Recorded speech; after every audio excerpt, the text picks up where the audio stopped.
కాలుష్యం కాటేస్తుంది. స్వచ్ఛమైన గాలి పీల్చి అక్కడి జనం ఎన్నో ఏళ్లైంది. ఒకప్పుడు పచ్చని పొలాలు, పైరా గాలులతో కలకలలాడిన దుప్పితూరు ఇప్పుడు పరిశ్రమల కాలుష్యంతో ఉక్కిరిబిక్కిరవుతోంది.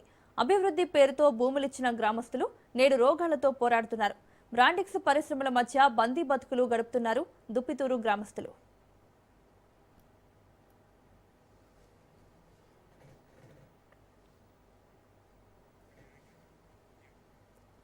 ఉమ్మడి విశాఖ జిల్లా అచ్యుతాపురం మండలం దుప్పితూరు గ్రామం. ఒకప్పుడు పచ్చని పంట పొలాలతో స్వచ్ఛమైన గాలితో ఆహ్లాదకరంగా ఉండే ఈ గ్రామం ఇప్పుడు కాలుష్యానికి కేర్ ఆఫ్ అడ్రస్ గా మారిపోయింది. పరిశ్రమలు వస్తే తమ పిల్లల భవిష్యత్తు బాగుపడుతుందని ఆశించిన గ్రామస్తులు ప్రభుత్వ మాటలు నమ్మి భూములిచ్చారు. కానీ అదే ఇప్పుడు వారి జీవితాలకు శాపంగా మారిందని గ్రామస్తులు ఆవేదన వ్యక్తం చేస్తున్నారు.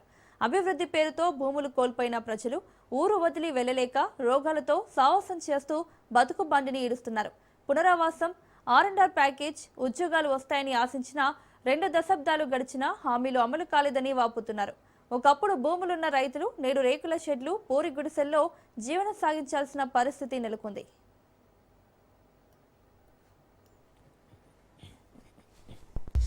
పాత సంవత్సరాల బట్టి ఇలా ఇందులోనే మగ్గి మా పూలు మా అన్నీ పోయాయండి.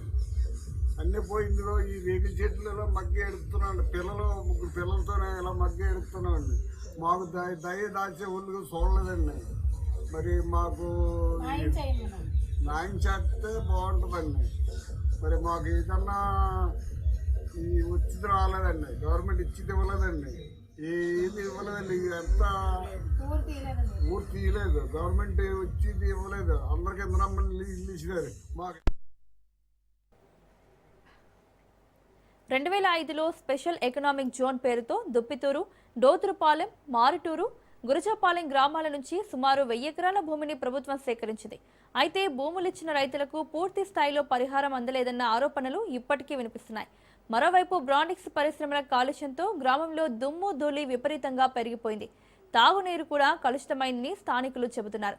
ఫలితంగా చిన్నారులు, వృద్ధులు శ్వాసకోశ వ్యాధులతో తీవ్ర ఇబ్బందులు పడుతున్నారని గ్రామస్తులు ఆవేదన వ్యక్తం చేస్తున్నారు. ఒకప్పుడు కుల వృత్తులతో జీవించిన కుటుంబాలు ఉపాధి కోల్పోయి వలసబాట పట్టగా మిగిలిన వారు అనారోగ్య సమస్యలతో కాలం గడుపుతున్నారు. భూములిచ్చి జీవనోపాధి, ఆరోగ్యం, స్వేచ్ఛ కోల్పోయామని గ్రామస్తులు కన్నీటి పర్యంతమవుతున్నారు. ఇంట్లో ఉండి దోమలు అయ్యి చాలా ఇబ్బంది పడుతున్నామండి. అసలు అదే ఎవరు పట్టించుకోవట్లేదండి. నాయకులు కూడా కంప్లైంట్లో ఉన్నామండి. కంపెనీ పోయింది కానీ ఎవరు పట్టించుకోలేదు. మా జాబ్లు ఏమీ లేదండి. చాలా బతుకాలు బతుకుతున్నారండి. మాలాటోళ్ళు న్యాయం చేయాలండి. మరి దోమలు అన్నాలు పడి ఉంటాం పిల్లల పెళ్ళిళ్ళతో అండి. మీలాటోళ్ళని ఒక న్యాయం చేయండి. ఆ పుణ్యం అంతా మీదే.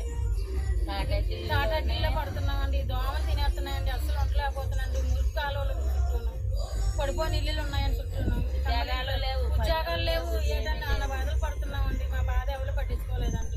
అదే కంప్లైంట్లో ఉండి కాలుష్యంతో పాటు దోమల సమస్య కూడా గ్రామస్తులను వేధిస్తోంది. పగలు రాత్రి తేడా లేకుండా దోమలు దండయాత్ర చేస్తున్నాయని స్థానికులు చెబుతున్నారు. కనీస శానిటేషన్ కూడా సరిగ్గా లేదని ఆరోపిస్తున్నారు. మరోవైపు కంపెనీ ద్వారా ప్రత్యక్షంగా, పరోక్షంగా దాదాపు 60,000 మందికి ఉపాధి లభిస్తున్నప్పటికీ స్థానికులకు మాత్రం సరైన ఉద్యోగాలు దక్కడం లేదని గ్రామస్తులు వాపుతున్నారు. గ్రామంలో దాదాపు ప్రతి ఇంట్లోనూ ఎవరో ఒకరు అనారోగ్యంతో బాధపడుతున్నారని చెబుతున్నారు. 2022లో జరిగిన బ్రాండిక్స్ గ్యాస్ లీక్ ఘటన గ్రామస్తుల్లో ఇప్పటికీ భయాందోళనలు రేకెత్తిస్తోంది. ఆ ఘటనలో 300 మందికి పైగా మహిళలు అస్వస్థతకు గురయ్యారు. అప్పటి నుంచి ప్రాణాలు అరచేతిలో పెట్టుకుని బతుకుతున్నామని గ్రామస్తులు చెబుతున్నారు. కాలుష్యంపై ఎన్ని ఫిర్యాదులు చేసినా అధికారులు మాత్రం తూతూ మంత్రంగానే తనిఖీలు చేస్తున్నారన్న విమర్శలు వినిపిస్తున్నాయి. తమ ప్రాణాలు గాలిలో కలిసిపోకముందే సురక్షిత ప్రాంతానికి తరలించాలని దుప్పితూరు గ్రామస్తులు ప్రభుత్వాన్ని వేడుకుంటున్నారు. దోమలు కుట్టేస్తున్నాయి. మీదే పేదోళ్ళు ఉంది ప్రస్తుతానికైతే రేకుల చెట్టు అందు మించి మనకి ఏటి లేదు. కష్టపడి తింటాం, లేకపోతే లేదు. ఇల్లు ఇస్తానంటున్నారు. ఇల్లు ఎప్పటికైతే రాలేదండి. అయిపోయింది. ఇస్తాను రాస్తానంటున్నారు కానీ ప్రస్తుతానికి అయితే ఏది ఇది అవ్వలేదండి. తెచ్చుకోవడం తిండం ఏంటి తప్ప కానీ మనం రూపాయి కలిసి వచ్చేది ఏది లేదు.